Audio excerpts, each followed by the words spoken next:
Tishimni cheski qildiruvdim-da. Endi issiq sovuq qolarsa zing'illab ketyapti. Nima qilsam bo'ladi? Tish toshlari tozalagandan keyin issiq sovuqqa sezuvchanlik bo'lishi bu juda ham ko'p uchraydigan shikoyatlardan bo'ladi. Shunchalikka borgan aksariyat bemorlar tish toshini tozalatgandan keyin shunaqa taassurot hosil bo'ladi.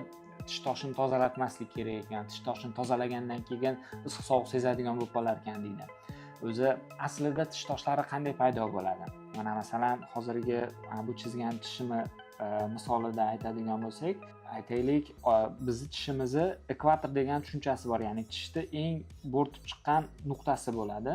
Tishni eng bo'rtib chiqqan nuqtasi, bu qizil bilan belgilayapman. O'sha nuqta hozir bizga nimaga kerak? Ovqat yeganimizda, ovqat tarkibida, endi hozirgi zamonaviy odamda ovqati juda ham yumshoq bo'lib ketgan, o'zi normada ovqat tarkibida yumshoq va qattiq, masalan, sabzavotlar bo'ladi.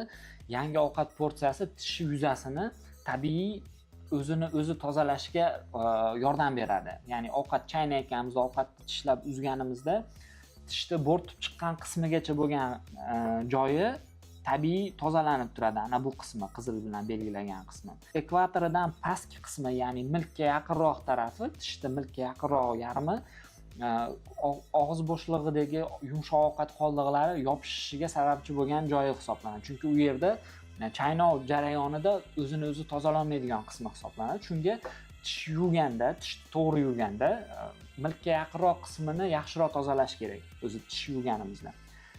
Va bizni shu ekvatordan pastki qismimizda ovqat qoldiqlari qoladi. Bu ovqat qoldiqlariga bu qizil kichkina tochkalar qilib belgilayman, bu bakteriyalar yig'iladi.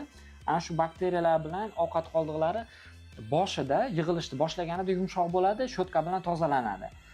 Vaqt o'tgan sari yaxshi tozalanmagani tufayli oz miqdorda bo'lsa ham shu yumshoq ovqat qoldiqlari qolgan yuzada bakteriyalar bilan hosil bo'lgan yumshoq ovqat qoldiqlari qarashi minerallarni o'ziga singdirib toshga aylanishni boshlaydi.